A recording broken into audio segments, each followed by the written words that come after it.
அவர் ஒரு பாட்டு தான் அந்த படத்தில். ஏன்னா இது எல்லா படத்துலையுமே ஏ ரோமான் அவரோட இதை வந்து ஸ்பெஷல் கொடுத்துட்டு இருப்பாரு.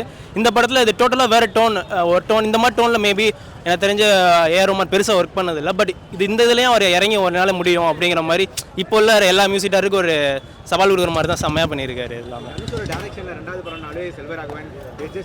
ஆமாம், கண்டிப்பாக எல்லாருமே பெரிய பெரிய டேரக்டர் வேறு. அவர் பெரிய டேரக்டரோட பெரிய பெரிய டேரக்டரை வச்சு டேரக்ட் பண்ணியிருக்காரு, செம்மையாக ஹேண்டில் பண்ணியிருக்காரு.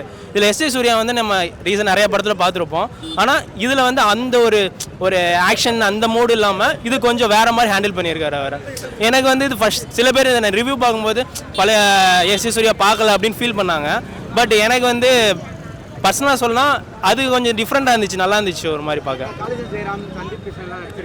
அவங்களுக்கு இதில் ஆக்சுவலாக எல்லாருக்குமே நல்ல ஸ்க்ரீன் ஸ்பேஸ் கொடுத்துருக்காரு, எல்லா கேரக்டருக்கும் ஒரு இம்பார்ட்டன்ஸ் கொடுத்துருக்காரு. அதே மாதிரி எல்லா டீட்டெயிலிங் செம்மையாக பண்ணியிருந்தாரு. ஸ்டார்டிங்லேருந்து ஒரு டீட்டெயிலிங் கொண்டு போய் ஒரு